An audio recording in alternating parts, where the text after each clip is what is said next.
Hey, it's me, Unapologetically T, and I'm back with another one. Excuse me. So, I wanted to do a video on my grieving cycle and process. Y'all have seen me in tears on this app. Y'all have seen me bare my soul for real, and it's been 10 months since my partner passed, and I think I started the channel in February. So let's see.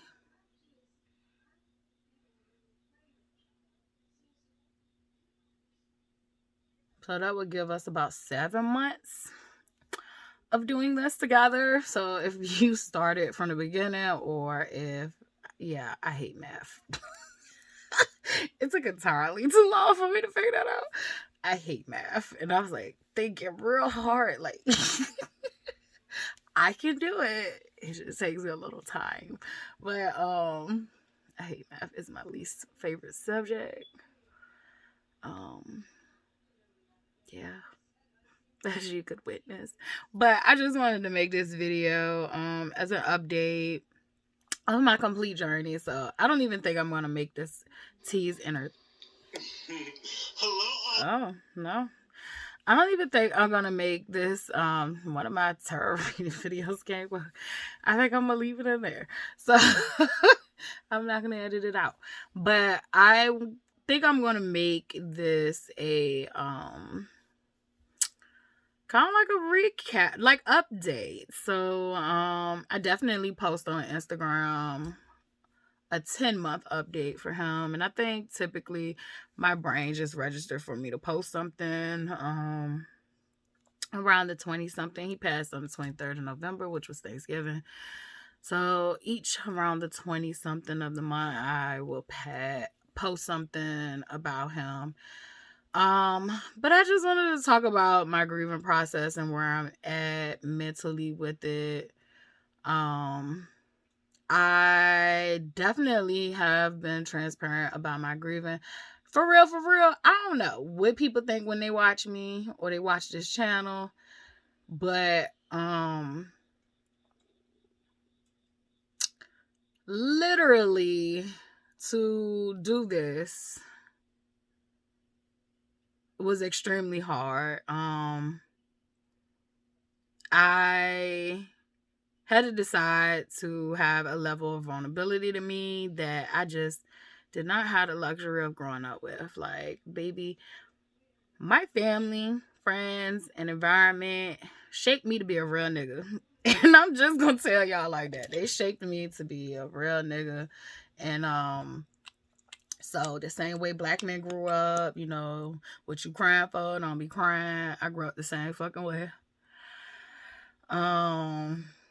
I grew up with a certain code about, you know, not being a fucking snitch. It started out as tattletelling, and then, you know, it's no snitching, you know, that you get. So it's just like, basically like, I had lived life as a real nigga. And that's how the only way I could explain that shit is I was raised to be a real nigga. Like, and I think if anybody had dated me, like, they definitely could tell that, there was some emotional like aspects of me available, but on average there was not a like nice sensual, like, I to most men would never come out and be like, you hurt my feelings when you said this.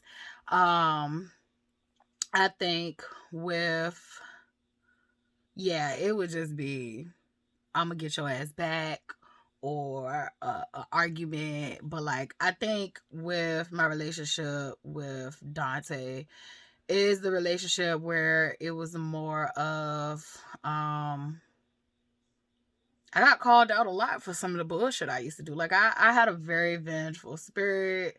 He used to always tell me, like, bruh, you can't play tit for tat. Like, you not gonna win. And to a certain degree, he was right. With him, I wasn't gonna win on a tit for tat, because one thing is, I was never gonna degrade myself on a nigga. I already knew that. That was built in my character from jump. So, And I learned a hard fucking lesson as a teenager, like, to don't even fucking play. Don't even, try to play that shit, because that shit can backfire in your face. But I did still used to like play mind games. Even though I was taught at an early age not to, but I would still play mind games. But I just would never play mind games where I would put myself in the same space as a nigga and do it that way. I would do stuff like talk, have text messages or something, talk to another nigga, and just like leaving the phone open. Which my phone was unlocked in the house. Like, I don't think I locked my phone until like years and years later into the relationship, and it's just because I was tired of like, well, if you gonna keep your phone locked, and I'm gonna keep mine locked. And then everybody in the house, including the child, knew the password. So it was just like, still, I didn't have anything to hide. But what I would do was, if he got caught cheating, like, I'll leave the phone open. Like, you can see this conversation of me, showing you that I could fucking cheat on you at any time and any moment, but I don't. Like, so, I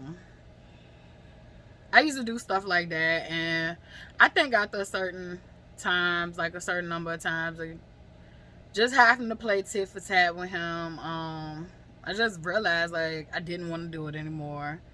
I didn't really even give a fuck what he did, who he did it with, and also because we did have, HSV2, I felt like if you bitches know about me and you were still trying to deal with him, you got what you're looking for. And so, oddly fucking enough, for my spirit, that was enough. I'm sorry, but I'm not sorry. So, because I kind of figured he probably wasn't going to tell nobody. So, yeah, that was not his character at all. It ate me up when I didn't tell. So, yeah, that's basically, I've been going through the relationship process, and like, I don't know how to put it, but like, there's this peace that I have. And when I say I have peace in it, I've always had peace in his death. However, to be with somebody for 11 years, like, you're gonna miss them. Like, nigga, I could drive past the place we used to go to, and it would bring me to tears, because he's not here with me. And we had a lot of rocky times, and I think I had grieved those when he was alive. So it's like, I don't focus on those that much, because I had been through so much and dealt with so much while he was alive. And even down to the part of me having to leave. So if you have followed this journey, then you know. But if you just started following this journey, then I left him Thanksgiving of 2022, and he passed away Thanksgiving of 2023. So it's literally a year. And up until the moments of getting the strength and the courage and the self-esteem to leave him, and it was dangerous. Like, it was dangerous for me to leave. Like, and I have to reiterate that. Like, it was dangerous for me to leave. However, one of the parts that kept me there the most was that I used to tell my therapist this, like, I was scared to leave, not only just because I was scared for myself if I left. That was a part of it, and I still had no idea. Like, I had no idea he would get that crazy. But I was scared to leave him too, because, like, I knew he was gonna die. Like, I kept getting vision after vision that he was gonna pass away. And what got scarier for me was that I kept getting signs and situations and signals that if you don't get the fuck out of there, something gonna happen to you and your kid too. So I think it's fair that anybody who knew me and knew him, they knew, like, it had gotten bad if I was leaving. Out of our whole entire relationship, I think we only broke up like twice. And well, we broke up many a times, but like, when I mean break up, like, where we literally Physically we're not living together. Like those type of breakups. So we probably broke up twice, and it did not last long, because whatever fucking attraction we had to each other was fatal, and it was crazy. So and I say that with laughter because I can laugh at it now. However, if you are a person and you're currently going through this, I do typically um don't recommend you to watch these videos. I make these videos for people who have survived narcissistic abuse, and maybe they're grieving their narcissistic partners or narcissistic family members, because I wasn't able to find videos on how to feel about this grieving cycle, because this grieving cycle has been a fucking roller coaster ride. Like, you go through hating that person, and I mean, like, I don't mean like I dislike you. Like, my sister who passed, me and her didn't have a good relationship. Like, I had dislike for her.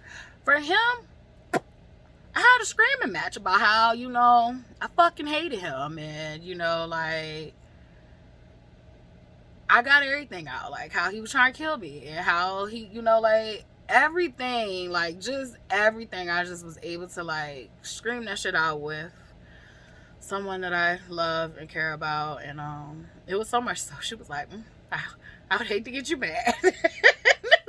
But it's like, I never felt that much fucking rage for someone who had passed before. And then boom, you're hit with, but I love them. But they did this right for me, and I think those are the parts that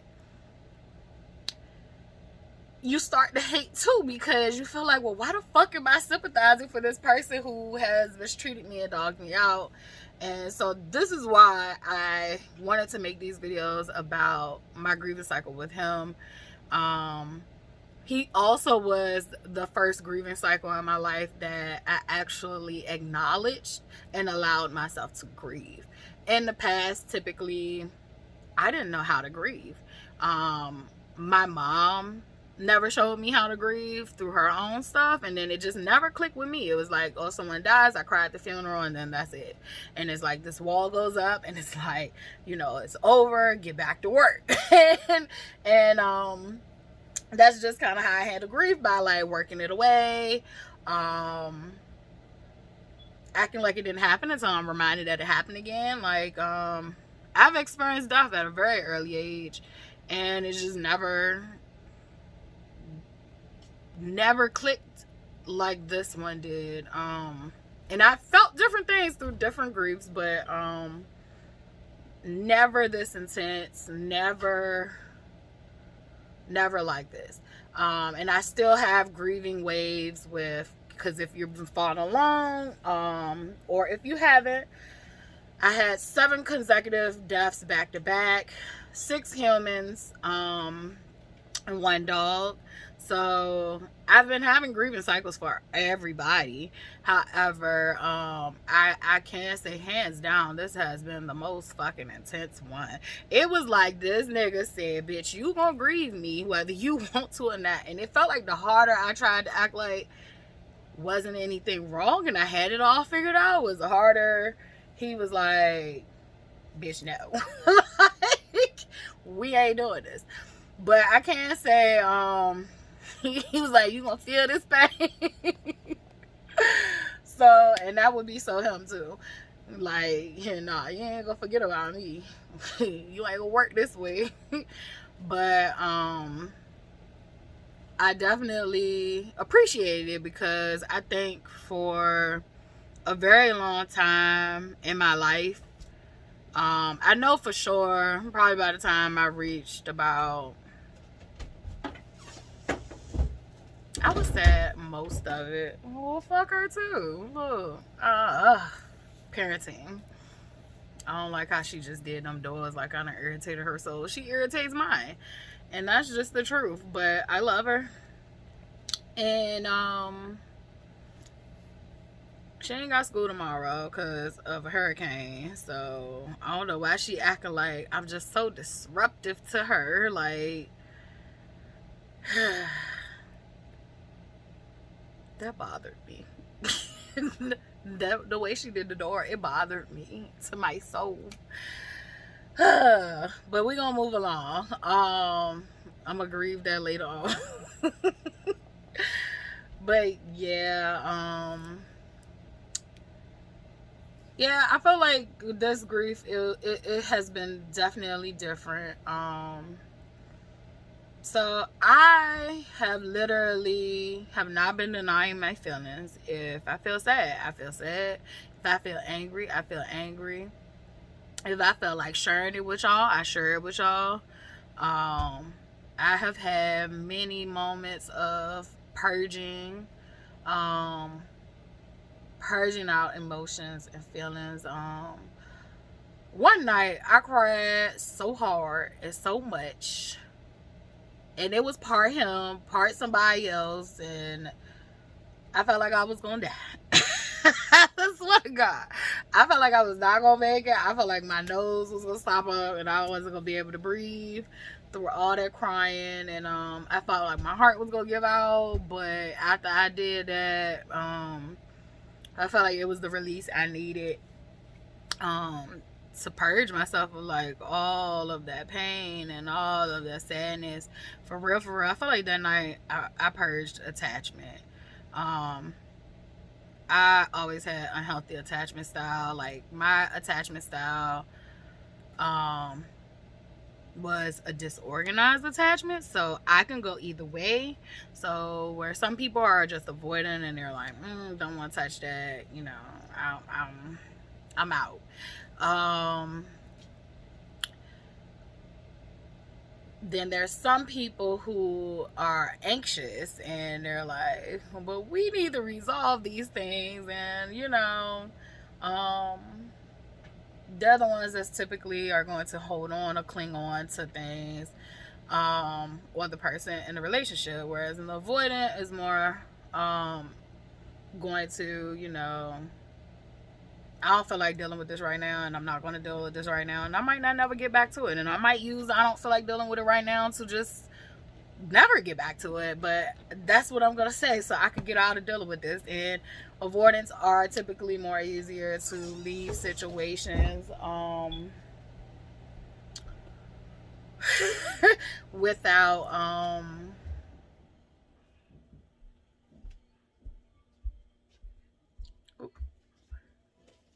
without it feeling like, it's a big deal to them. So, and then the anxious ones usually are the ones that hang on too long. And so I am disorganized, and I am both. I typically, I don't know. I don't know the organization of my disorganized.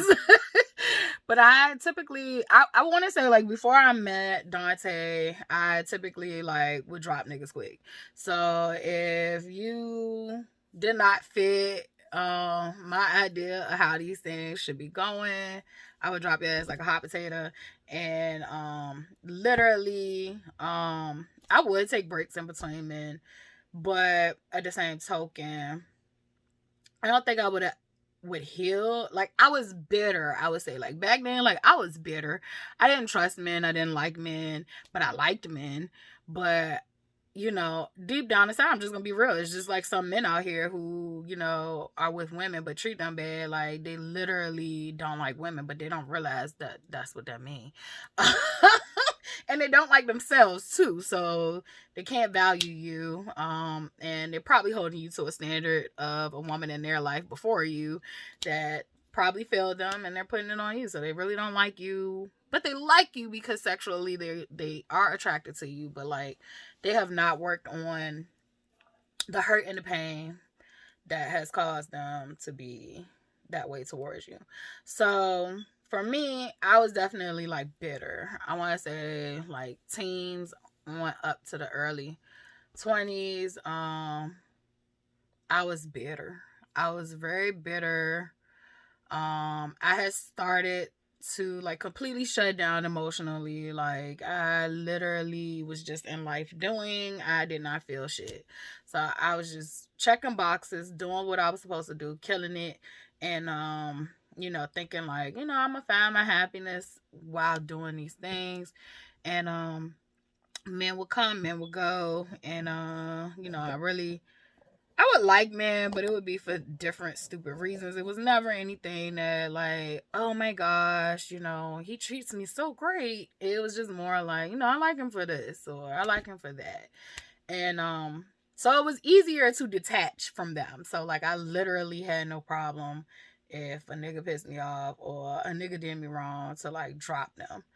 Um However, I still was a chaser though to an extent. So like if you show interest in me and then you pull back interest, that's when that anxious shit will come out for me. So like it would be like, oh well, I want you now because you don't want me. And I definitely know that comes from childhood with my own father.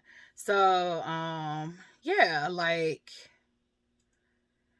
I definitely had a deep big bag of fucked up shit before I met Dante. And I think that's why we were able to connect and we were able to bond is because both of us was broken and hurting. And I think that I always thought like I was the one that was like the fixer too. But like I think he was trying to fix me the whole time.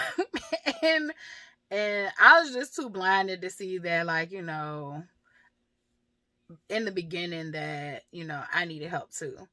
I knew I needed help, but I felt like he needed more help than I needed. So that made me focus on him. And completely like I felt like he was the one man in my life like where I completely neglected me for him. I literally loved him more than I loved myself to when it once it got to a certain point. Um our relationship was built off of a lot of sentimental and emotional connections.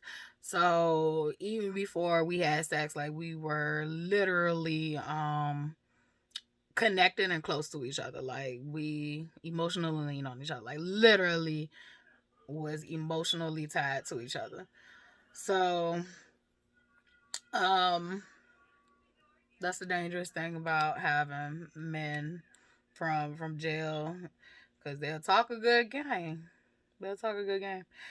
That's when I knew something was wrong with me. I knew something was wrong with me when I was okay with it. I was like, okay with this nigga being in jail. Like, I knew something was wrong. And granted, he wasn't the first nigga I talked to that was in jail. But he was the first nigga I talked to in jail that, like, we just knew mutual people and, like, I didn't know him. Yeah, but, like, the father of my child that I had to get the abortion with, like, he ended up getting locked up. So we would talk and while he was in jail. So he was probably like the first person. And I was in high school. And I was talking to him in jail. Send letters. I'll use a friend's address so my mom wouldn't know and all that shit. That's why I always tell people with their kids, like, you can tell your kids no all you want to, but they'll find a way. So you might as well be open with them and see just how far they'll go. And then come in there with the, do you think that's a good decision?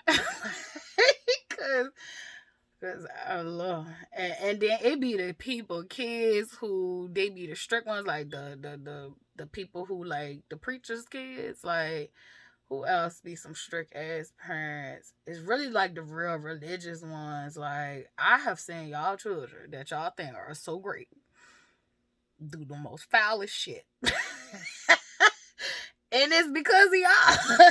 It's because of y'all. Like, you can say whatever the fuck you want to say. But it's literally you are causing them to rebel. And, like, so they don't even be wanting to do that dumb shit. Like, they just do it to spite you at some point. Because you won't give them any sorts of freedom to be a sinner that God made them to be. I'm sorry that I'm laughing at this. But I have digressed. But anyway, I don't know, that spoke to me. Like, that, and I'm not talking about all of them. Like some of y'all, you luck up, and then some of y'all get some real ones, and instead of you giving them training wheels and then letting them ride their bike, you just, take the doors off the window, nail the windows. Take the doors out the pane, door frame, and nail the windows shut and shit. Like that's wild. They be wondering why they out here turned upside down because you ain't let them have no fun. So they really gotta do the bad sneaky shit. So yeah, I've watched that happen. Um, and it goes down at the churches too. Just because you was too hard on them. So I don't know. I have a parenting perspective. I don't know if it'll work, but my parenting perspective is to be an open book. There is some shit like I literally have to tell her when she come home. Like I don't think this is inappropriate. Like I don't want to know. Could you go call Jaden? Like, cause I don't want to know. And but yeah, you definitely gonna have boundaries when it comes to this new parenting, the gentle parenting, the open parenting. You need boundaries. I was just like yesterday I had to create a boundary. And my boundary is if I say stop, there's gonna have to be some consequences for when you don't respect my space and I say stop. Like most of the time it's like stop touching me, or if she's wanting to continue to yap and I say stop because the black mom in me wants to smack the shit out of her when she don't stop. And I'm trying to learn how to not smack the shit out of her when she don't stop. And so, like, we're trying to come up with ways of, respecting each other's boundaries. Because I think, sometimes I overstep her boundaries. And it's like, we both are learning boundaries together. So, yeah. But it's definitely, like, with the kid, it is complicated. Because I didn't teach her boundaries when she was growing up. Like, I was a free fall. Like, oh, if mom is in the bathroom and mom is taking a shit, like, you can come in here and smell me and look in my face. And it's like, I know this shit stink, but you still want to be in here. Like, this will repel most people. But you still want to be here. She slept in the bed with me for, probably about like the first 2 years of her life. Hard as hell to bring her out the bed. Like, this nigga would come in the middle of the night and, crawl in the bed and scare the shit out of us. And we're like, what is this crawling in the bed? So that was just never any physical boundaries or anything for her. And so, we're struggling with that. I'm struggling. I'm doing a lot better. I can tell that for myself. However, I do got a lot of work to do because I definitely got them old school. I was raised with parents from the 40s and the 50s. So I got that old school bringing up. Like, I literally did a poem the other day and it was talking about lessons from my father. And there was one lesson in there that I did not add. Everything in that poem is a real, true life shit. So, but it was one that I did not get to add. And I remember this. We was having a snowstorm in Virginia. And I was young. I wasn't even in school yet. And so I had to be around 3 or 4. Like, they really fucked me up good. Like, even before I could get to school, the family fucked me. So, all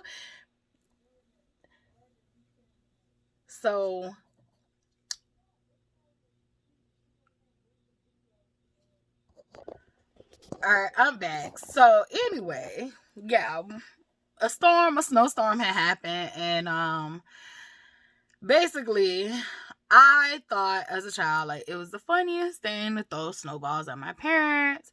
I threw a snowball at my mom. She didn't have a reaction. She didn't care. I threw a snowball at my dad. He said, stop, but I'm laughing, thinking it's the funniest thing. I'm playing with my dad. So my mom, she really didn't have a reaction. And then my dad, he was just like, stop. And then I threw one again. He said, stop. I'm not playing with you. And then I threw one again. And he said, all right. This man went, he got a snowball. So you thought that was just it? No. So he got the snowball. He formed this snowball. He compacted this bitch. He went and dipped that shit in some water that was outside that had puddled up. Because, like, the way the curb was, it was like a little icy little slush land right there. He went, dipped that shit in there, smashed it together again, rolled it around in more snow, and made a ball. I'm little. I'm thinking we're about to have a snowball fight. Because he finally get that I want to play with him. No, no, no. That nigga walks up to me, close range, and takes that big ass ice ball, because it was no longer a snowball. It was an ice ball at that point, and throws it in my face. It hits me dead in my face like a brick or a big rock. So that's the like type of force it felt like. Immediately, I just freak out crying. My mom picks me up, consoles me. She said that she had the immediate reaction to fuck him up, which, you know, like, my mom, she was about that shit. She fought niggas and all that shit. Like, I definitely saw her not care about that. However, she said something in her told her not to say nothing to him because she did hear him tell me stop 3 times. And she felt like if she would have intervened, then I wouldn't have learned a lesson to stop. And so I was like, you know, thinking like, well, goddamn. I don't think a 3 or 4-year-old should have had learned a lesson to stop, you know, from getting hit with an ice ball. I think that was a bit fucking much. You could have had a conversation with me, like, you know, no means no, stop means stop. I think I would have understood that opposed to the snowball. So, like, I tell that story just to tell you how fucking outdated the parenting was for me, and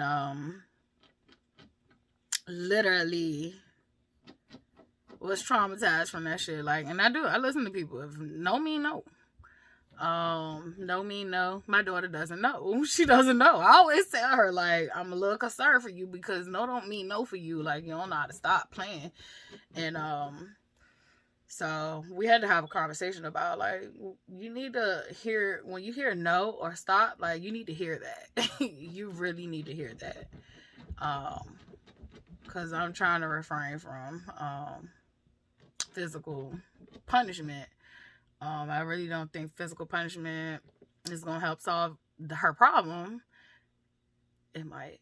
But, I definitely think, like, even just not for me, but for her peers, she needs to learn that, or she going to get fucking in fights. Like, I don't think it's going to be too many that could whoop her ass, because she didn't have boxer training, but I don't, you know, she's a gentle giant. She doesn't really like fighting, so I don't think she needs to go that route.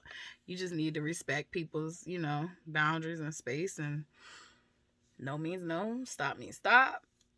So that was my lesson of, you know, no mean no, stop means stop. For me, it meant it for me, but not nobody else. Triggering. So, anyway, back to Dante. Now you can see how I ended up with Dante. It's just fucked up family in general. But yeah, I've been definitely growing in how I grieve. I think grieve is a lifetime thing. Grieving is gonna be a lifetime thing for that situation. But you know, it comes to me different ways. Some days it's tears and it's crying. Sometimes it's, you know, it's just this piece of, I'm here. I get another chance. I think that is where I've been living at most with it, is that we both were fighting demons when we met, and I had to fight his demons, and he rarely even got to know mine. And I don't think he knew mine at all.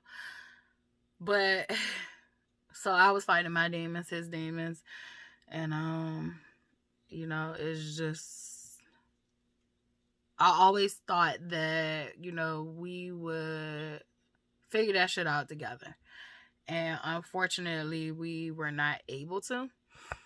And that does make me sad. But I also have to see the brighter picture of it, that even though he wasn't able to make it on the other side of things and still be here and live a healthy life and all that good stuff, I do know he's at peace, and I'm happy that I did make it out on the other side, because like I said, prior to meeting him, I was existing. I was a void.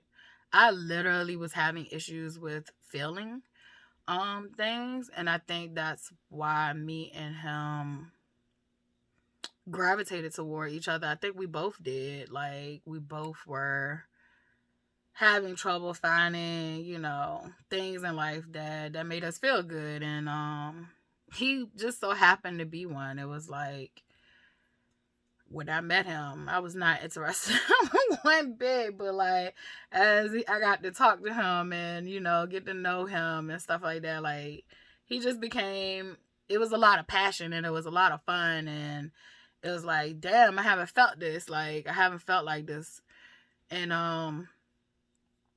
but it was built off lies. It was built off a lot. It was built off a lot of fucked up shit. So of course it was an illusion. I don't think that our feelings about each other was an illusion, but I definitely think that what we thought could come out of it was, if that makes sense. And so we just kind of got stuck in this cycle of feeling the high highs and feeling the low lows and never being okay with the in-betweens. I always talk about that and think about that because it's like now I'm literally living a life in the in-between. I call the in-between like peace. In-between is the peace. I am now living a life in peace. Like I am so far fucking removed from everything besides the goddamn telephone. Like I wouldn't know what the fuck was going on. So like I'm really, really at peace with myself. I'm at a point in my healing journey that, I'm way more confident in myself than when I started out or before he died. Like, ooh, I lack so much confidence in myself. I lack so much self-trust. My self-esteem just was fucked. It was at zero. And it's sad. I look back on it and it's like, I'm such a beautiful girl. So intelligent, and not like to say these things. I'm like, oh, I'm boasting and bragging.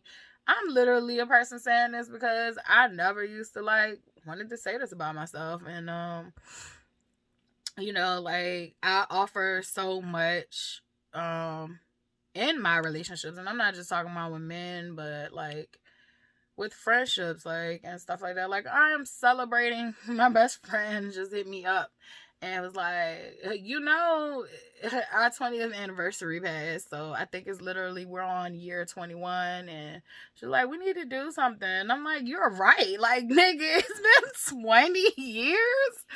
It's been 20 years. Like, I don't even feel that old, but we did meet when we was like 13, so so literally, our asses are getting old, and we are sharing 21 years of friendship. And that's dope. And then I got some other friends that we're sharing, very close to that, if not it. Like, I think another friend, I got 20 years of friendship with her. And another one, I got 19 years of friendship with her. And, I think that speaks a lot to my character and also theirs. Like, not a lot of people can say that, and I'm so thankful for that. Like I am thankful for the new people that come in my life. Like I have people that I've had friendship with for 10 years, or some people I just met a couple of months ago that loves the shit out of me. Like I have been getting invited to do things and have a community with people, and unfortunately my car situation is not allowing for that, but I take that as it's just not my time yet, and it's time for me to kind of sit it down. So yeah, like I am literally admiring who I am and not feeling like that's being cocky or I need to humble myself. Like I felt like in the past I was too overly humble. I put people before me too much, and I never looked at my own traits and was happy about my own traits, and that's sad because I'm a really dope person, and I can say today that I really truly love myself. I love my smile. I love this nose. This nose. When I gain weight, it looks bigger, but it's a little dry too. Y'all mind your business. All right. But yeah, I love my nose, my smile, my teeth. My teeth are pretty much straight for the most part. You do get to see this little one show off sometimes when I'm talking. I think it's certain angles it look funny, but pretty much like my natural teeth that I have, they might need to be whitened, but they are pretty much a decent pair of teeth that I don't need no braces for. So I love that about me. I'm blind as a bad baby, so I can't brag on these eyes, but I can brag on the eye shape, and they slanted. They do the little slant. I don't know. I love my features. I feel like I look black. I feel like when I look at myself, I can see my native come out. Which I've said in previous videos, I think we all originated as Africans, and after Pangea happened, people had already migrated to different parts of the world and all that stuff, and after Pangea happened, you were stationary there, and I think all of us were African, and then we started to, mate and have all these different phenotypes come out, because black can basically code for anything, and I think that's how you have so much variety in all of it. And I think one day we'll learn that we're all from Africa. The scientists are pretty much getting to that point to tell y'all that, but I don't need the scientists to tell me. I'm tapped into stuff. So, yeah. It just makes logical, plain as day sense to me that we all originated there, and travel, different groups form, and you travel and you go to this place, because every country on this planet Earth has had indigenous black people there. So, they are black people of different colors and shades, and hair color, eye colors. Like, to think that a lot of people think you have to mate with another, like, so you have to mate with someone of European descent to get a blue-eyed person or blonde hair, and you don't. Black people genetically code for that. They really genetically code for all the genes that you can think about. So that's my take on that. So I'm just start saying like I look black, because that's what I am. And black people were here before Columbus was. There's actually a book that you should check out. So that's why they destroy a lot of statues, and now they're pissed off because theirs are getting moved. But they literally in history were shooting off noses and destroying complete statues so people wouldn't know their history and who they were. So, yay. It's okay if you do it, but it's a problem if I do it. That's crazy. So, I don't know. That's where I'm at. But in my grieving cycle, like, I just feel like I'm at a point of peace and isolation right now. I have stayed true to, if you follow me from the beginning, and I told you, like, I have a calling. I've stayed true to my calling. I've expanded on my calling, and I'm just gonna be honest with you. Like, no, I don't have the bag. I have not secured the bag. However, something in me just feels like things will come when they're supposed to come, and all I need to do is continue to do what I'm being told and led to do. And it's simply to, change the vibration of this planet, restore it to its natural order. It is just out of fucking whack. And Like, I've been doing work like this before I stepped into my calling. Like, when I say stepped into my calling, like, I really was like, oh my gosh, I hear you. This is what I was supposed to be doing. And, but before I even stepped into my calling, like, I just always, it was something in me like, you're supposed to help people. You're supposed to help people. But I think somewhere down the line, because I didn't receive the help that I should have received growing up, I thought I had to be martyrs for people who were in that same situation as me, or that I could relate to in that situation as me. So if I could see any glimpse of my self in you that was, lacking help and lacking and no one was helping you, that's how you could get me in the past. You could get me with that. And I don't mean like I was the person that I would just help you once and all that stuff. Like, people literally used to take the fuck advantage of me, like, over and over and over again. And like, I could see them for who they were, but I would feel bad and make excuses and be like, well, da da da da da happened. And then like, that was something my mom always used to tell me, like, but they're not like you because you wouldn't do something like that. And it's like, but they are like me because they're hurting like me. And I don't think she could always see that. But it's like, now that I've matured, and I used to give people my fucking last, like, and that was something I was taught as a kid not to do. Like, you never give nobody your last. And I used to just look at it like, oh, it's gonna come back. To me, I can't do that anymore. I can't do that anymore just off a simple laws of survival. Like, I have to make sure I take care of me first. And I can no longer help people over and over again, and they're constantly showing me signs that they do not value or appreciate my help. What I do now from now on is I will help you, and if you show me signs that you do not appreciate my help or you're trying to take advantage of me, I go about my business. God's gonna send you somebody else, and hopefully you'll get it right with them, and that's fine. Whatever your journey is, it's just not. It does not involve me to be there 100%. I was only there for the moment, and that's one of the things I feel like my detachment style did not allow for me to be like, oh. It was hard for me to cut off people that I saw myself in. So yeah, but I feel like I've gained a good balance, and I'm still learning, and I'm still making mistakes.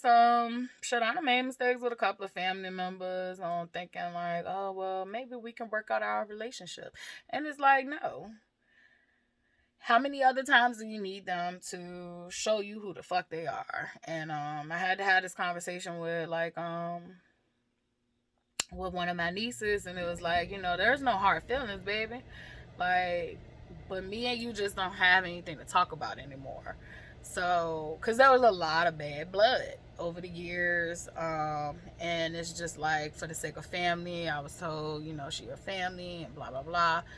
I even was guilt tripped a lot of times of like, how can you forgive Dante, but when your family do it, you can't forgive them. And it's like, Dante ain't been doing what y'all been doing to me for that long. Like, niggas, y'all been here since day one. Like, you don't think I've had enough? Like, if you hope that one day I can cut him off, like, you should be proud that I'm making progress. But she didn't see it like that. She would be like, oh, that's your blood. And I'm just like, how many times you want the bitch to get me? Like, how many times? So, yeah. So, I think after he passed, though, like, that was, like, this catalyst for, okay, it don't matter who they are. It don't matter if it's a stranger and you see yourself in them. It don't matter if it's your family and y'all, like, blood related to, like, the 99.99% level. I don't know how they do that shit with, certain siblings and people and stuff. All I know is I can't do it. You're going to have to find somebody else to do that fucked up, wicked, toxic shit with. I can't do it with you. I don't care if you're family, friends, foe. I can't do it with you. I can't do it with you, and I'm trying to raise a child to show her that she shouldn't be doing it with y'all either. Not for the sake of a label. Nope. Mm-mm. They don't treat you right. They don't make you feel right. It is your responsibility to honor you. Honor how you feel. And I think that is one of the things I struggled with all my life, was honoring me. What was that? But I'm learning now, like, that feeling that you get in your body that you constantly ignore when you're around certain people, listen to that shit. Like, it's not coming up for no reason. And I still have situations where, stuff come up for me, and it might not be that I need to cut a person off, but it might be that I need to have a conversation. It might be that I am harboring some hard feelings, so I might need to have a conversation with the person and let them know, hey, look, I'm holding in hard feelings, and I feel this type of way about you, and we have a adult conversation about why I feel this type of way. Because it's not like I, don't, fuck with you. It's just like, I think I care too much about you, and this shit done piss me off. Like, or I think, we had a misunderstanding, and like, I want to clear this up. So you do have to use discernment. Pray for discernment if you're going through any of this stuff. Pray for discernment. If you are a praying person, I pray for discernment all the time. I can say that my motivation for self-care has dwindled. Like, I'm trying so hard to make sure I keep my hair moisturized, and that, like, because I'm not going anywhere. So, like, that I take a shower every day and brush my teeth every day. Because I don't get to see anybody. I don't get to go anywhere that much. Like, I probably go to the grocery store. Like, so it's like self-care, hygiene. I've been really struggling, like, well, ain't nobody gonna smell my breath but me. But, like, I need to do that shit for me. Like, I don't need to slip back into depression, because, baby, I don't want to go there. I don't want to go there. You want to talk about darkness? That's why I'm not afraid of the dark. I lived in darkness. Like, and darkness was my comfort zone. The shit that go bump in the night, we niggas. We gotta understand them for each other. And then living with Dante and all them goddamn tormented souls he brought with him. Yeah. Takes a lot to scare the shit out of me now. I ain't saying I seen it all, but I'm saying I seen a lot. Like, I've seen a whole hell of a lot, to the point where, like, I would freak most people out if I told you the things I've seen. But I'm grateful for the gifts. I'm grateful for the gifts. Like, I am grateful for the gifts. I am grateful for what I've saw. Can't unsee it. Don't need to unsee it. But I do know the things that I have seen and been through would probably break most people. So I am just proud of myself for making it through. I'm proud of myself for still being here. I was never too far away. Because literally, somebody else was running this show, but I was never too far away. I feel like I came out in glimpses the same way he was Jekyll and Mr. Hyde. Like, I came out in glimpses. Also, the only thing about me was, I think I had like a manager or a supervisor inside me that was running my show. Like, she was like, all right, we're going to get this shit done. We're going to get this shit done. And we're going to get this shit done. By the time you ready to come back, I'm going to have all this shit set up for you. So you're going to be okay. And I think that part of me. I think that part of me a whole lot. Because I definitely will compartmentalize on your ass. And have stressful situations and dissociate. So that's another thing I've been proud of. These last 9 months, I have been here. I have been here no matter how uncomfortable it has felt. I felt safe to return. Well, not quite all the way, but I did.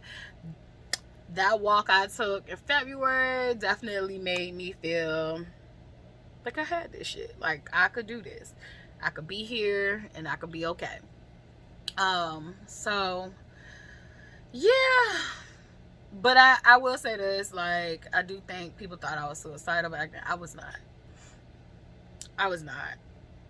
I was looking for answers. I was looking for answers. I had a lot of questions. And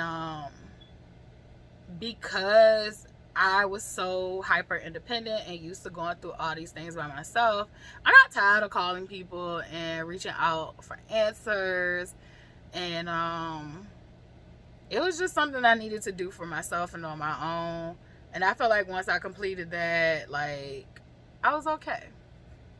I was okay. And I knew I was going to be able to do what I needed to do. And so, yeah. And I don't know. I could never go back to being the way I was. And I'm thankful for that. I feel things now again. Like, I feel emotions. Like, I also can say, like, what you said hurt my feelings. And I don't feel like I'm a weak bitch because I said that. Like, I literally could be like, you know, when you said that or you did this, like, that hurt. That's another thing, too. Like, learning that people can hurt your feelings in relationships, like whether it be friendships, romantic, co-workers, whatever. Like, someone can hurt your feelings unintentionally, not know that they're hurting your feelings, but you know your feelings are still hurt and that's valid. But I always felt like my feelings was not valid because as a child I didn't feel like it was valid, and I felt like to bring up that my feelings was hurt would hurt someone else's feelings and it wasn't fair to them. And so, like, now it's just like I can really say, like, you hurt my feelings because of X, Y, and Z, and I don't feel like I'm being weak, and I don't feel like I'm hurting someone else's feelings. I'm just simply advocating for mine. um Lots of growth, lots of things I still gotta work on. Like, you know, I just told y'all, self-care, hygiene, like, I really gotta work on that shit. And that's one of the things that I said I was gonna do when making these videos, is be trans fucking parent. So I'm being transparent. Like, my hygiene is not great right now. Like, I'm working on me. I am working on me. But it's hard when you don't have motivation that you're gonna go somewhere. So, like, I do find that when I do the videos, like, that definitely motivates me to go wash my face, brush my teeth, put some oil on, you know, so my face don't be all dry and cracky. Um, Half the time I do these videos, I don't have no bottoms on, whether I don't wash or not, but so, yeah, half the times I try not to do the videos if I ain't washed. Like, I mean, if I don't feel like washing, that mean that I'm not having a good moment right now. So literally, you know, I'm gonna start putting up in my prayer to, like, work on the hygiene. But it's been hard because it's like, who gonna see me but me end up like the same people every day. Like, I literally could go outside and no one will see me. Like, it's just like, I'ma get it. I'ma get it though. Like, I'ma get it. I'ma get it together. I was doing great when I was in Richmond because I literally, like I said, I had, you know, stuff to look forward to and do. Like, it just it wouldn't have been right if I didn't do those things and I went outside. So I'm just a human. I'm a spiritual being in a human body. And I'm just trying to figure this shit out just like the rest of y'all. So don't judge me.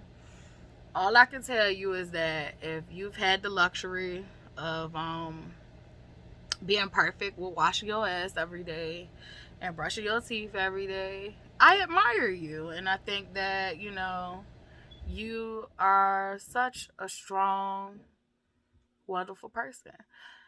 But for people like me who sit there and feel like, you know, I'm going to skip out on this test because it's not needed for today. But you actually know doing these things make you feel better. Depression.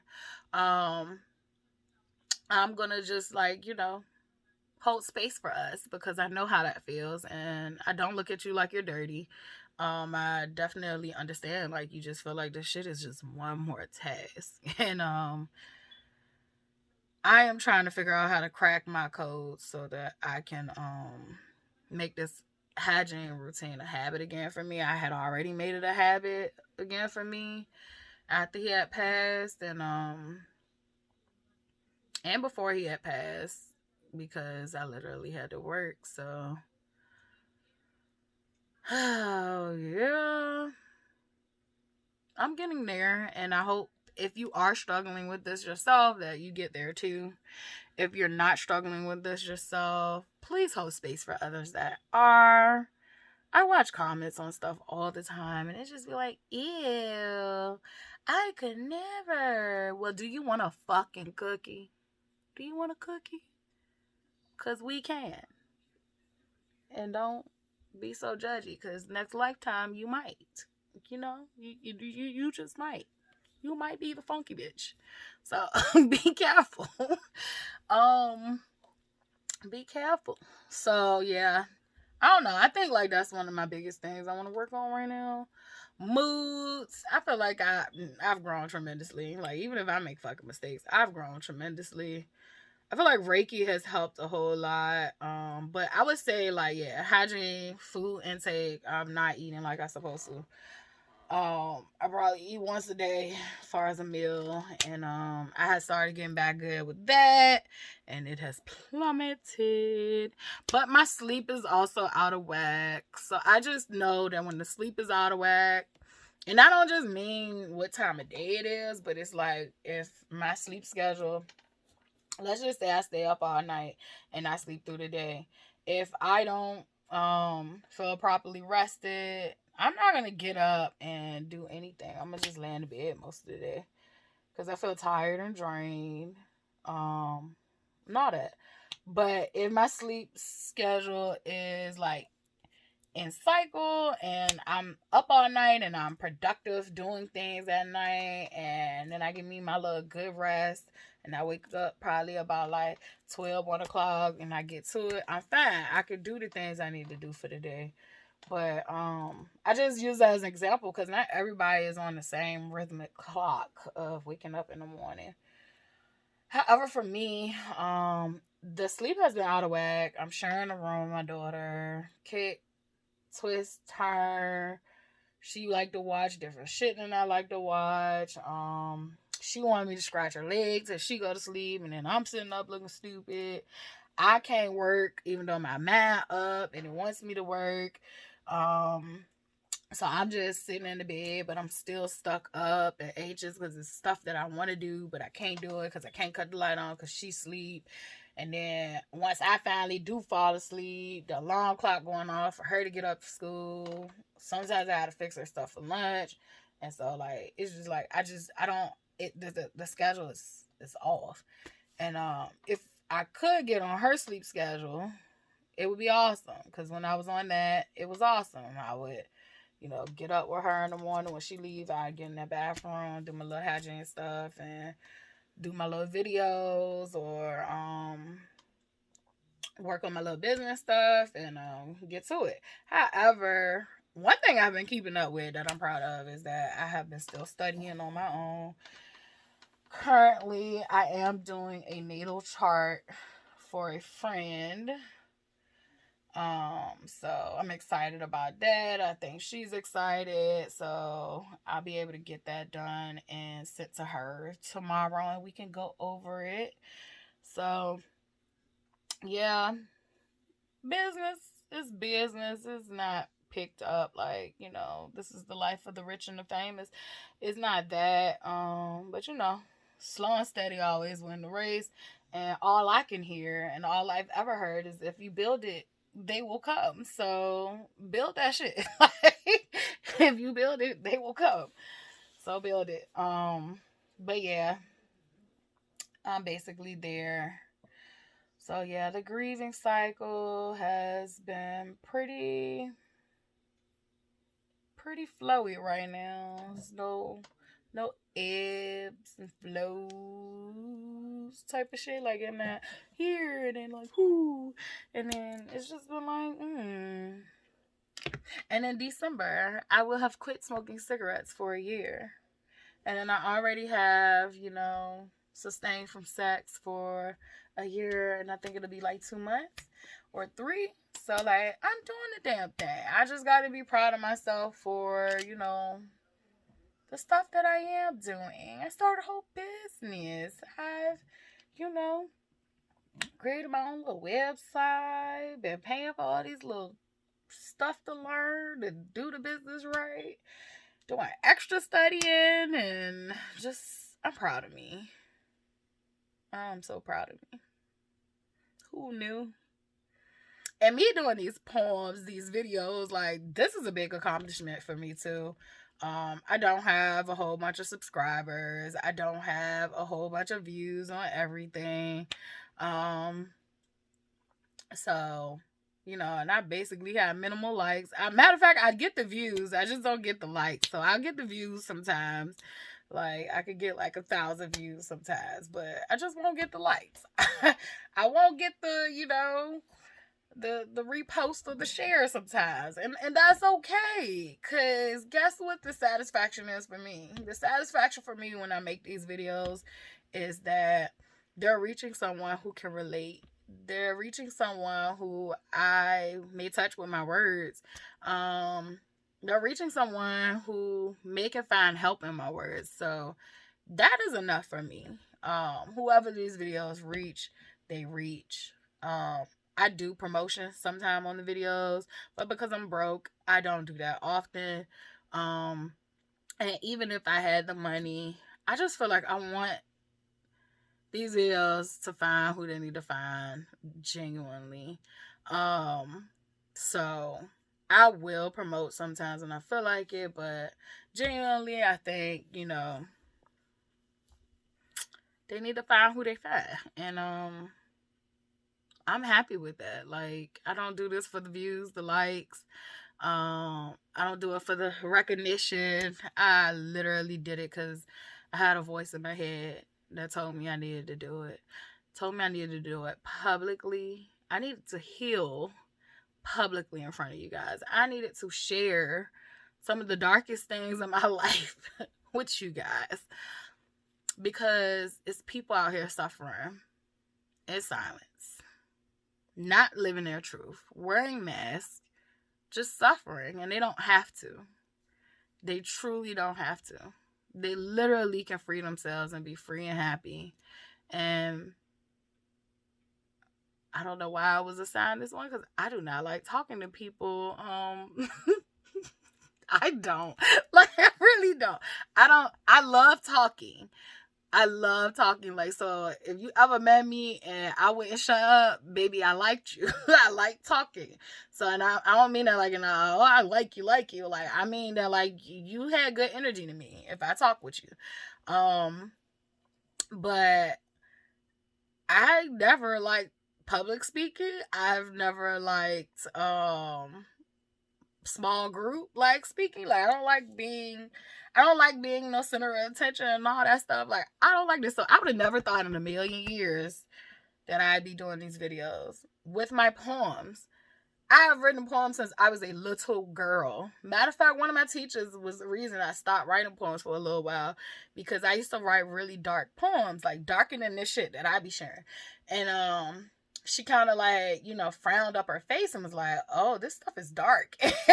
and me as a feely child was like, oh, well, dark is bad. And so, I had stopped writing poems for a while, and like I started writing poems again. And after that experience, I never wanted to share them with people. So I only would share them with limited amounts of people. And when I would share them, I would have this adverse reaction than what I had with her. And it was more like, oh my gosh, these are so good. And then I came up with this excuse of like, well, I would never read them to someone else because I don't like my voice, which I don't like my voice. I don't like hearing my voice. But since I've been doing these videos, like, I've gotten used to it. Like, girl, you sound sexy. But no, all I can hear is like, get it sexy. But no, for real though. Like, I just be like, now I hear my voice, I'm like, oh, look at unapologetically T. But when it first started, it was like, ugh. I ain't even used to like watching these videos back. I literally, what you saw is what you got. It was one take. And most of these videos still to this day is one take, unless I slip somebody's name or I need to block something out that I said. But you know, I would have never thought. I would have never thought in a million years that I would be reading my poems to people on the internet that I don't know. And it's funny because that's one of the things Dante used to always tell me. He was gonna take me to go do a poetry like thing and slam jam. I don't know. I'm out of touch. He was gonna take me to go do one, and I was always scared and nervous, and because I feel like a lot of them, I do see that I have talent in writing. Like, I literally, you could give me a word and or a phrase, and I can write a whole poem for it. So like, I could just freestyle off the top of my head, like, really quickly. That's kind of like how my poems are. Like, it's a concept, and then it's like, well, let the words flow. I can do that. However, I feel like I'm still trying to find my voice with my poems to make them sound the way I hear them when I'm writing. And I haven't found that yet, and I'm exploring with that. So, bear with me. Bear with me. I really do feel like my poems are so much more dope if they had a voice with them. So maybe I need to be a ghostwriter. So, but yeah, like, I definitely I've grown a whole lot of putting myself out there. Um and if you need any spiritual, advising or work done, you can check out my website, Humble Beginnings 33.com. It's also linked to my YouTube channel and all my social media platforms. So, yeah, I am going to continue to grow. I am going to continue to reflect. I am going to continue to honor the parts of Dante and I's relationship that actually, meant something to me. I grew a lot with him even before I got to this point. Like, he damaged me. I'm not gonna, but I learned a lot of lessons from him. A whole lot of lessons from him. So I can never regret him. He served his purpose. I think everybody that comes into our life serves a purpose. Like, whether they're good or bad, they're a part of God's plan for your life. And that's how I just typically look at it.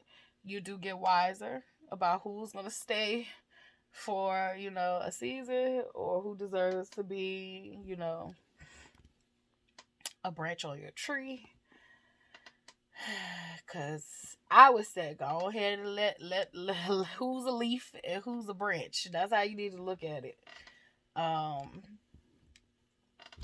But yeah, I'm proud of my growth. I'm very proud of my growth. How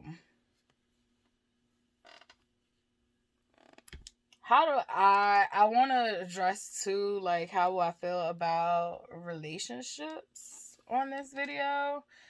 So I think when he first passed away, like, something in me just wanted someone near. And talking to other women who have lost their partners, and they definitely reassured me that, like, that was a natural response. And it's just weird though, because it was like I didn't want to feel that way, but like naturally, I just felt like I want someone there. I want someone to hold me. I want someone, that could make this feel better. And I think that was the key part, right? I want someone who can make this feel better. But I realized very quickly, like, no one can make this experience feel any better but me. And what I couldn't handle, I needed to go and call on God, call on that spirit squad. ancestors help me. So I think in the very beginning, like, it's just like I just wanted someone to, be there and help me get through this.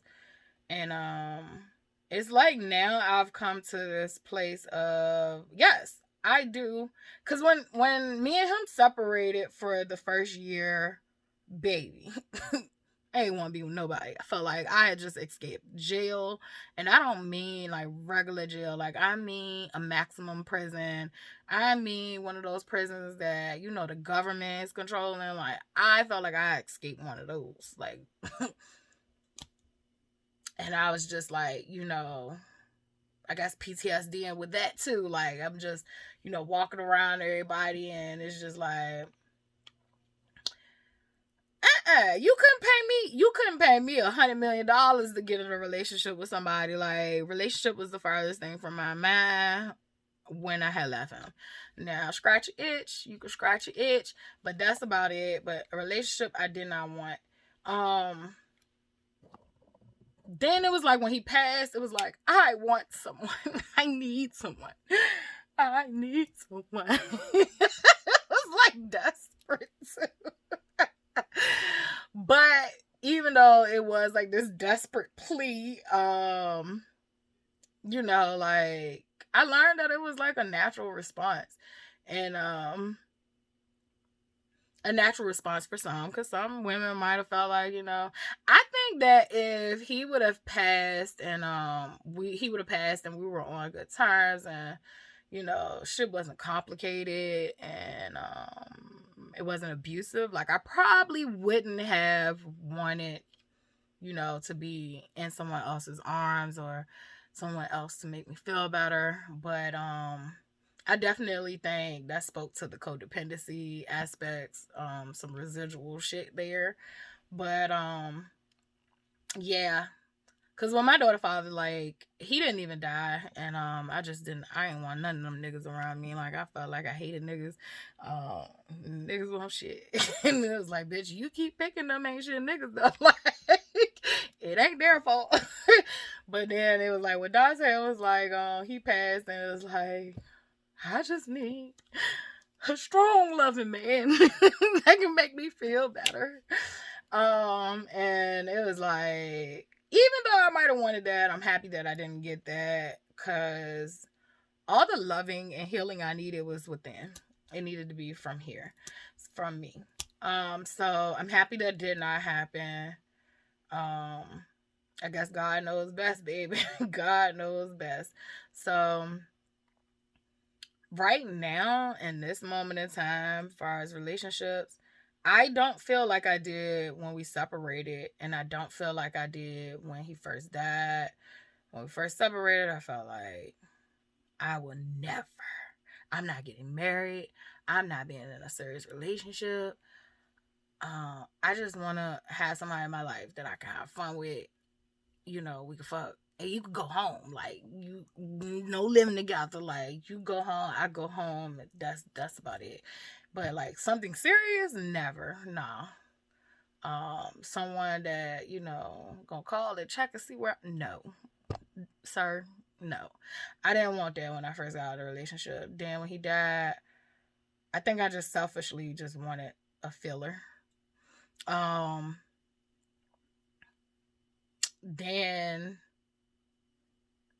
I also had a weird situation when he died too, that, I had a connection, and the connection, I feel like to this day, the connection was pure. But the timer was off. So like, like, that was that situation. Like, so, time, I think it was just timing was off, and I was in a fucked up, fragile, I wouldn't even just say fragile, but like, I was definitely in a fucked up state. And I really don't know for the other person their shit, but that was a pure connection. Like, I trust myself, I trust my feelings, and that shit felt dope. but I wasn't ready, and the person wasn't ready, so like, that's just like, that's that. Now that I'm in this space and this mind frame, like, I'm not completely healed, but I am less raw. Things are less raw, and I've rebuilt a lot of parts of myself, and feeling more and more whole. I feel like every day, and I don't know. It's like for real, for real. I don't know. When it comes to a man, I just feel like I'm gonna trust God on it. Like, like I've done everything else. Like God will let me know who He is, when He is. um, I do feel like He let me know who He was, but when He is all divine timing, and I just gotta be okay with that. Um, it's just been different. Like, but for me, like, I remember one of my videos, I was like, yeah, in 2 months, I'm gonna be, on the day naps, and I'm gonna throw myself back out there, girl. I don't wanna be on a fucking day naps. If I ever get on a day nap, I would have to pay for the day nap, and I'm too broke to pay for a day nap right now. So that means I'm too broke to be dating, unless that man finds me generically, and chivalry ain't dead. Like, it won't happen. And so I'm not at a space where I guess like I am ready to throw myself out there on a dating app. I think more and more about it, and I just don't want to do a dating app at all right now. I don't want to do much anything with random people right now. Yeah. I feel like I'm more focused on rebuilding situations with myself, the family members that did make the cut. And that's just how I gotta say it.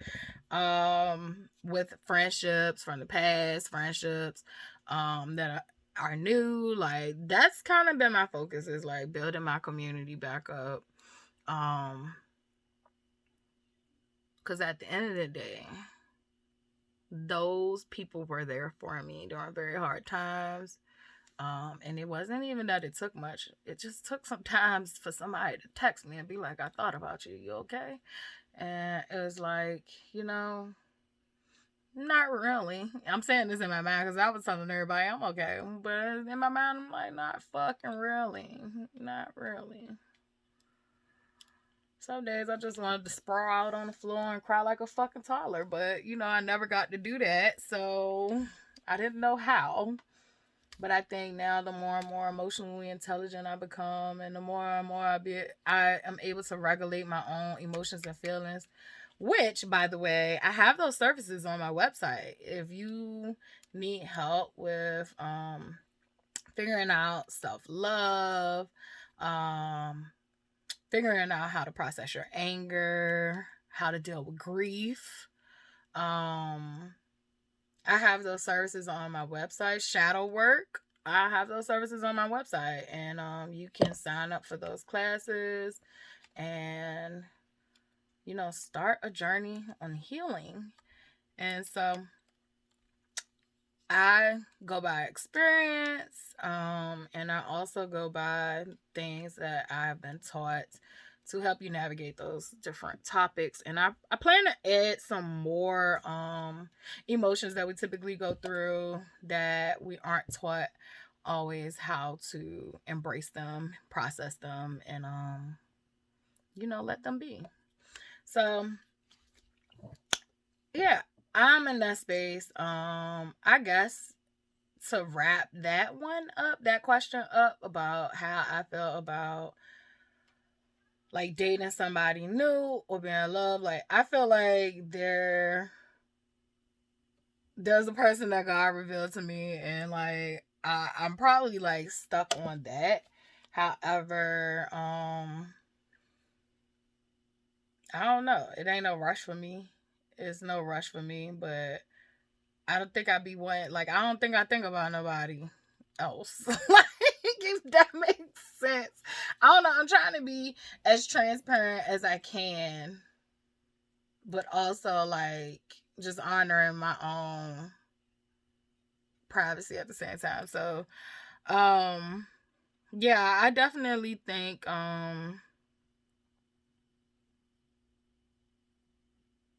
there's a person that's on my mind, um, that I would have thought by this time, this length of time that has went by, like they would just stop being there, but for some reason they have not. And I don't know. I just been honoring my feelings with that. Like, like it's not even that like you can't help how you feel, but it's like you feel that way and that's okay. Like you feel that way and that's okay. If something is meant to come from that, it will. But also like, don't hold your breath and wait for fucking nothing. And God will always reveal what needs to be revealed at the right time, and just have a faith about that. But I do feel like that situation taught me not to be so obsessive over things, or like not to feel. It taught me how to trust my own feelings and not to feel overly obsessive or possessive over things. So I learned a lot from that interaction that didn't pan out too, so it was good for me. It definitely helped jump kick my heel in certain other areas. I think it helped a lot with like attachment and my codependent ways. It was like, that was a mirror. It was like, man, this is a reflection of how this shouldn't be. It should not start off this way. But yeah. And yeah, I'm gonna end it here. I've been yapping my mouth. I don't know. Is this teas and thoughts, or is this grief? Should I name it grief?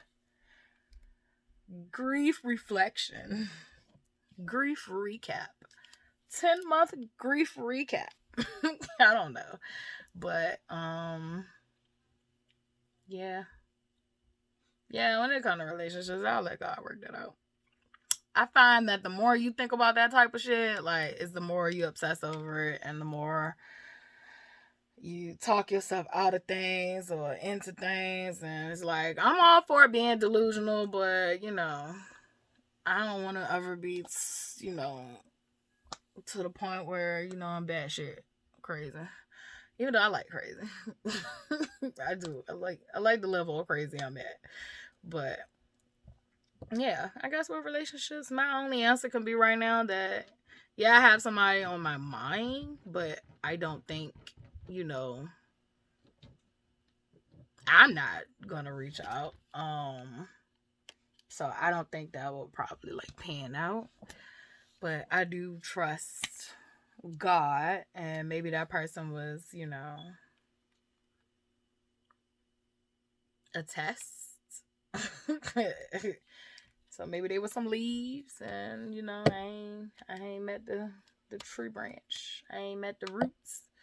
I ain't met the other tree that's gonna sit next to me for the rest of my life.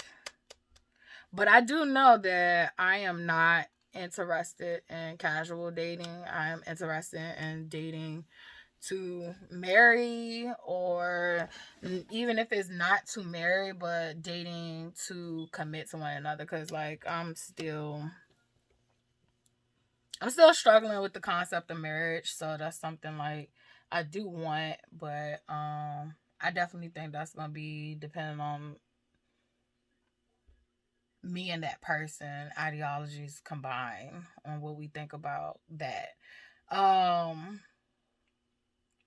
So I mean, I do find benefits from being married, just from losing Dante and being in the obituary as his long term friend. And it's like, you have no idea how much money I done spent on fucking lawyers, just all kinds of shit that I done put up with mentally, emotionally. I cannot get that time back. And I ended up in the obituary as a long-term friend. Well, at least my daughter ended up in there as his daughter, so that was nice. They always loved her too. His family always loved her. So, but yeah, at least she ended up in there as his daughter, cause he literally did look at her as his daughter. He met her when she was probably about 2, and you know, they was click tight until the end when stuff started to fall apart. So yeah, she does pretty good with her grieving cycles, but you know, she have her moments also. Hers come out a lot of anger. Comes out a whole lot of anger. I think she looks at crying as a weakness, but sometimes some tears catch up with her ass, and I'll be like, you just gotta get it out. She'll be like, I don't know why I'm crying. I'll be like, hey, shit, do you see what we've been through? We had like 50 million transitions in like not even a year. Like shit. And then that's not even to count the transitions we had before we left him. Like to leave him was like an ultimate transition for us. We had spent a decade with that man. And so like that was a lot. She had a lot of transitions. Like she went from homeschooling to having to go back to public school. Then she go to that school. Then we move again. So now she in the predominantly, well, it was a mixed type of environment, but it was like traditionally when I was growing up, that was the white area. So she go to that school. She did fit in better there than she has anywhere. I will say that. But you know, I find it funny because like she had the ability to have a diverse population of friends. Like she had friends from Dubai, a friend from Venezuela. She had, you know, American friends and, you know, white friends and black friends, and it was Arabic people there. So like it was just so many different types of people at that school. So and they were learning like in her science, she was learning college science and 7th grade. I loved it. So you know, she literally, you know, 6th grade year got there, new kid, was unhappy as hell. Like I went through hell. We also had our little, you know, moments where she was having mental health issues, and I just didn't know what to do as a parent. I used to talk to my coworkers about it, and it was just like, do I put her in the hospital? Do I don't? It's just like I knew what it was like to be in the hospital, and I did not want her there. And then that meant if you go in the hospital, like their answer is medication, and I'm just like, her brain ain't even finished developing. So like, oh, I used to pray. I used to have to pray hard. But yeah, she went through her a lot of transitions, and I think like, you know, she's not able to process because she's a child and children are resilient, so she's not always able to process like where these feelings are coming from or why they're showing up the way they're showing up. But like me as an adult looking in, like I can see like, oh, she's flipping the fuck out today. And it's not like my child is like a good child. Like the biggest problem I have on my child is this. And it's not curse words or nothing like that, even though I'm pretty sure she is cussing people the fuck out behind my back because I tell her to. It's like, it's certain kids, I just be like, you need to tell. But, yeah, I know she do it probably behind my back, but I can't complain because I'm a cussing parent. So, yeah, she definitely, has been going through transition after transition, and I try my best to explain that to her. Like, we literally, once we get acclimated with this, you know, we're uprooted. It is like a new adjustment again.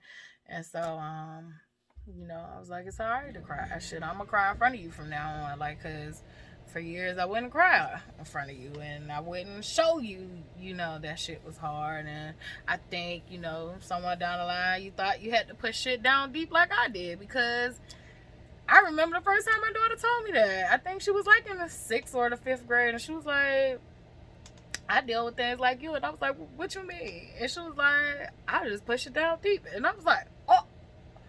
I was like, oh shit. I done passed on this goddamn shit.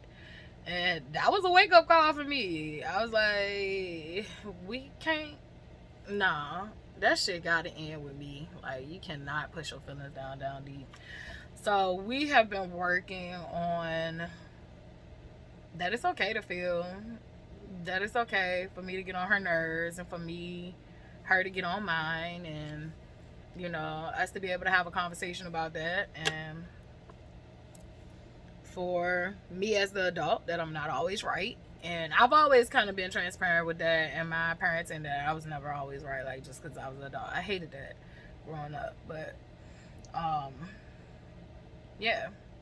So we have been working a lot on our relationship and us, and sometimes shit happen. Definitely when you sharing a room with a kid, a teenage one at that, they be on demon time. I mean demon time. Like they're going through stuff. Like they're literally going through these changes, and it presents as a demon sometimes. So I remember going through that, and I hold space for her. And that's why she's still here, you guys. So saying that, I'm gonna let the little cutie face come back in the room and enjoy her bed. And I'm gonna start recording. So y'all have a happy day. Tomorrow the hurricane is headed our direction, so I hope all those from today are safe, and and for us tomorrow that we be safe as well. Hope this power don't go out. The power go out like it's nothing. It's nothing here. That mean I won't be able to go outside with the power out, so I won't be able to connect with nature. We'll just be sitting in this quiet house. I could paint though, or read. So let me change that. If the power goes out, I'll paint or read. And that would be during the day. But we do have like lights, candles and all that stuff, so I can read anytime. But yeah. Oh yeah, my mom told me like she went to the store, the gas station, and like she was looking at the kerosene gas, and she said that shit was like $7. I was like, but wasn't that the whole reason like kerosene was cheap, was because like that was like the poor people's way to like heat their house up. Like my dad used kerosene, and like I hated it because every time I would come home from his house, I would just smell like kerosene heater and cigarette smoke. So my mom would use it, but like she didn't have the heater. We would use it. I think we would use kerosene in our oil. No, maybe we use oil in our oil lamps. Girl, I don't know. I don't remember. But I definitely remember my dad. He had this like big. It was like an off-white. It might have been white when he first bought it, but it looked off-white, and then it had the like wiring around it, and I don't know, like a fat ass pillar shape type thing. But yeah. Oh, today was my dad's birthday too. Talk about grieving. Yeah, maybe that's why he keep coming up in conversation. But I think grieving that situation, I've grieved him all my life. It's just that once shit got out of the bag, I was able to finally let that go. And for all those years, it was built up anger, held in anger, and I finally got to let that go. And so grieving him has probably been non-existent. The only time I feel something is when he tries to reach out to me, and that bothers me. So I did figure out a way, because him and Charlotte's grandfather's wife called me one day at the same day, and I was like, both demons attacked me at the same time. So what I ended up doing was Googling how because they're blocked, but it still shows up on my call log. Like the call won't ring, but once it's ended, it'll show up that they called. So I had to go online and figure out how I don't see when blocked numbers call. Because I don't want to see that shit. It does trigger me, because it's like I've asked to be left alone, and I'm not being left alone. And literally I have said that I do not want my inheritance. Like I don't want none of that shit. And I'm still being bothered, and I don't understand. Like, leave me alone. Y'all do what y'all want to do, and that's good for me. Just leave me out of everything from now on.